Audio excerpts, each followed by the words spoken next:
Di kota yang terus bergerak cepat ini, ada tempat yang seolah tertinggal bersama waktu. Di balik lorong sempit dan rak-rak kayu yang mulai rapuh, halaman-halaman tua masih bertahan diam dalam sunyi. Namanya Kuitang. Dulu, kawasan ini adalah rumah bagi para pencari ilmu. Mahasiswa datang membawa daftar buku di tangan. Pencipta bacaan rela berjam-jam menyusuri lorong demi menemukan satu buku yang mereka cari. Di sini, buku bukan sekadar barang. Ia pernah menjadi harapan, pengetahuan, bahkan teman hidup bagi banyak orang. Tapi zaman berubah. Layar perlahan menggantikan halaman. Orang-orang mulai membaca lewat genggaman tangan. Cepat, praktis, dan instan. Sementara itu, Kuitang perlahan kehilangan suaranya. Lorong yang dulu penuh percakapan kini semakin lenggang. Rak-rak yang dulu dipenuhi tangan-tangan pencari buku kini lebih sering ditemani debu dan kesunyian. Namun di tengah perubahan itu, masih ada orang-orang yang memilih bertahan. Setiap pagi mereka tetap membuka kios yang sama, menyusun buku-buku yang sama, dan menunggu pembeli yang belum tentu datang. Bukan karena tempat ini memberi banyak keuntungan, tetapi karena ada sesuatu yang tidak sanggup mereka tinggalkan begitu saja. Baik Pak, terima kasih sebelumnya atas kesempatannya sudah menyempatkan waktunya untuk bisa kami wawancarai. Pertama-tama Bapak bisa sebutkan nama dulu, lalu Bapak sudah berapa lama nih Bapak berjualan di toko buku Kuitang ini? Nama saya Subhil Khair Tobing, tapi hari-hari saya dipanggil Bang Bil. Saya di Kuitang ini sejak 91. 91. Berarti sudah cukup lama ya Pak? Jadi berapa tahun tuh? 35 tahun ya? 35 tahun, benar sekali. Baik Pak, saya mau bertanya beberapa pertanyaan saja. Iya. Pertanyaan pertama yaitu saya ingin mengetahui jawaban Bapak, yaitu bagaimana suasana Kuitang dulu nih Pak dibanding sekarang. Pada dasarnya hal-hal yang besarnya berubah tidak ada, sedikit aja. Hanya saja yang banyak berubah itu nuansanya. Nuansa. Kalau dulu kan kita di sini kan sistem transportasi kita kan dulu kan beda sama sekarang. Benar. Sekarang sudah maju. Dulu di sini kan tempat mangkal Metro Mini, PPD, demo. Jadi orang-orang itu pulang kerja nunggu angkutan tuh di sini. Oh. Jadi menambah dampak ramainya gitu. Iya sih. Berarti memang Kuitang pada zaman dahulu benar-benar ramai ya Pak? Iya, karena di sini orang apa ya, transit untuk kemana-mana gitu. Benar sekali, benar sekali. Baik Pak, untuk selanjutnya apa nih Pak kira-kira tantangan terbesar berjualan buku di era digital seperti sekarang ini? Tantangan terbesarnya sebenarnya kalau ekonomi melemah atau rasa aman berkurang, guys. Kalau itu aja. Ya, kalau soal minat buku masih tinggi sih, masih banyak. Jadi masih walaupun ada yang yang internet atau di e-book ya Pak? Di e-book juga, tapi ya minat orang terhadap buku ini masih tetap tinggi.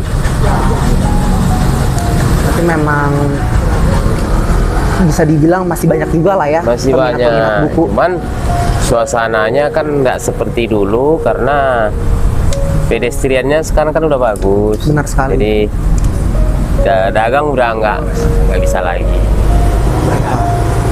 Sebenarnya dari dulu ya memang nggak bisa, tapi kan dulu mungkin ada kelonggaran ya, kaki limanya kan masih ada. Iya. Sekarang nggak ada.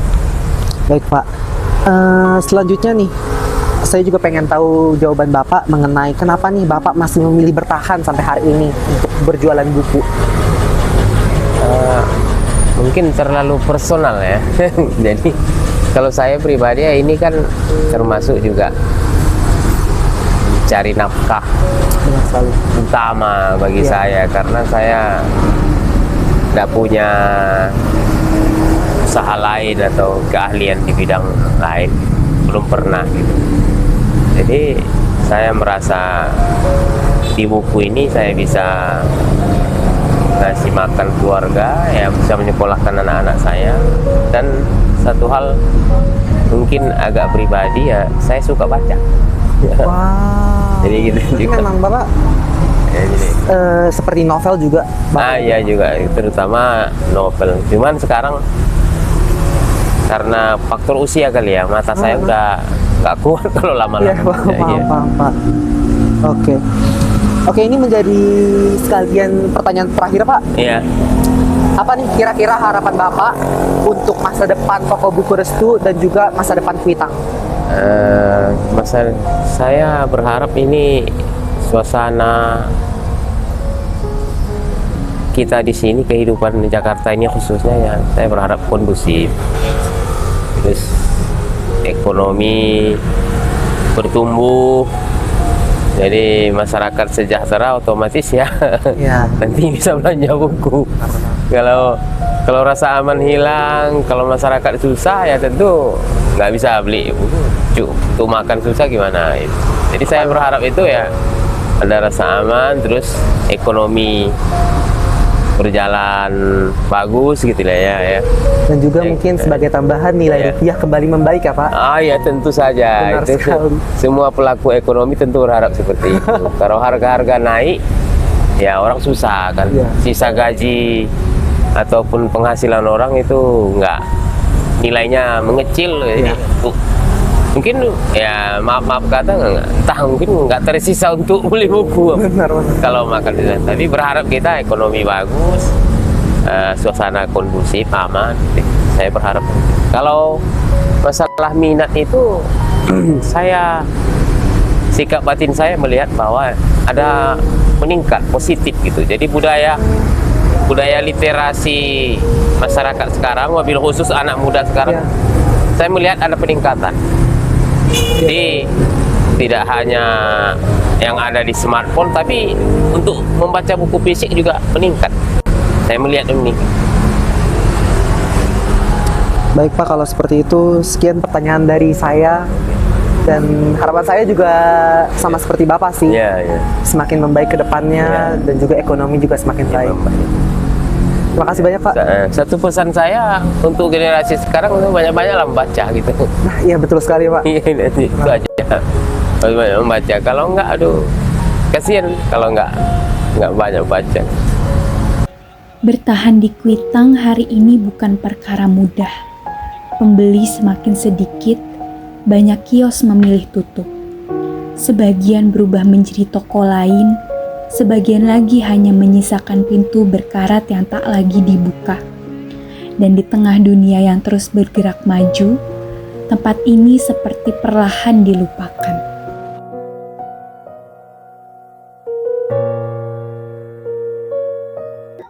Halo semuanya, kenalin aku Nirmalana Keisha Armon dari Ilmu Komunikasi 24.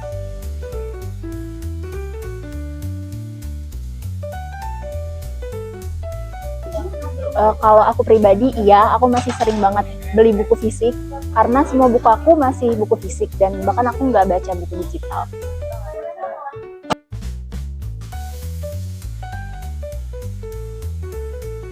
Kalau buku fisik itu lebih ada stimulasinya aja karena kita kan bolak-balik halaman gitu kan. Ada teksturnya, ada suaranya juga. Sedangkan kalau buku digital tuh rasanya kayak lagi doom scrolling aja, jadi lebih sulit untuk fokus ke tulisannya gitu.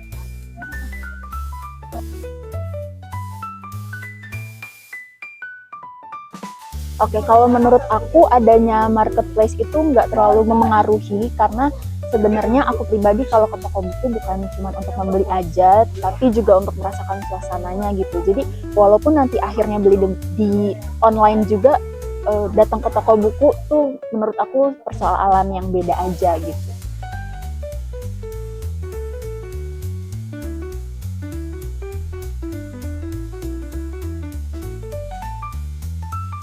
Oke, kalau menurut aku datang ke toko buku itu kan suasananya kerasa gitu ya. Jadi kita bisa ngerasain vibes-nya juga, dan juga kalau ke toko buku kita bisa ngerasain langsung mana sih buku yang kira-kira bakal cocok sama kita, mana yang kira-kira kita nggak bakal suka gitu. Karena beli buku tuh bukan cuma dari blurb-nya doang atau cover-nya, tapi juga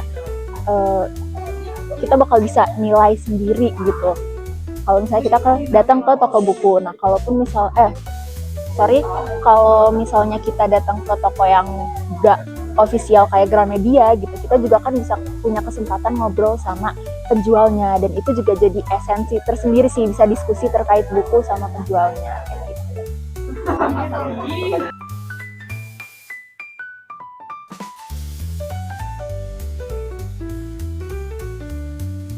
Kalau aku, yang pertama aku perhatikan dan aku utamakan adalah cara toko tersebut menyortir bukunya ya. Karena kalau misalnya sortirannya agak berantakan, itu agak sulit juga untuk mencari buku yang aku mau. Apalagi kalau misalnya aku nggak punya target nih mau beli buku apa. Nah, terus juga kelengkapan atau koleksi bukunya juga penting. Karena misalnya kalau di toko itu nggak ada banyak buku, jadi aku nggak bisa explore atau menemukan buku-buku yang bahkan sebelumnya nggak aku tahu gitu. Itu sih menurut aku yang penting.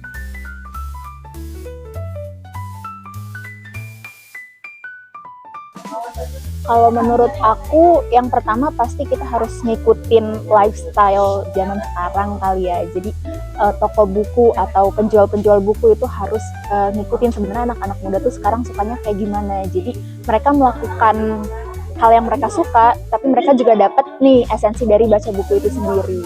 Terus juga mungkin karena sekarang eranya media sosial, kita bisa bikin konten atau konten-konten yang menarik untuk bikin anak-anak muda tuh tertarik gitu mau baca buku.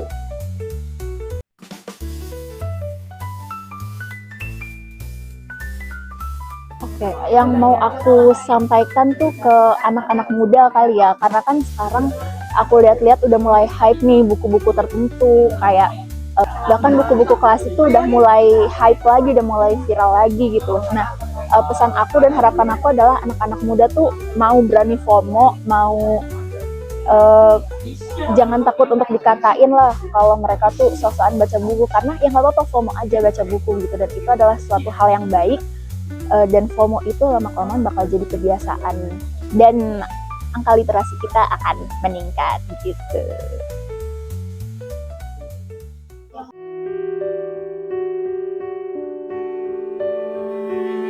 Namun mungkin cerita tentang Kuitang belum benar-benar selesai. Masih ada anak muda yang datang mencari buku, masih ada orang-orang yang percaya bahwa menyentuh halaman buku memberikan rasa yang tidak bisa digantikan layar manapun. Dan selama masih ada yang datang untuk membaca, tempat ini masih punya harapan. Mungkin suatu hari nanti Kuitang tidak lagi seramai masa lalunya. Tetapi selama masih ada tangan yang membuka halaman demi halaman buku, selama masih ada orang yang mau mengingat, Kuitang akan tetap hidup, bukan sebagai tempat yang tertinggal oleh zaman, tetapi sebagai pengingat bahwa tidak semua hal harus hilang untuk disebut berharga.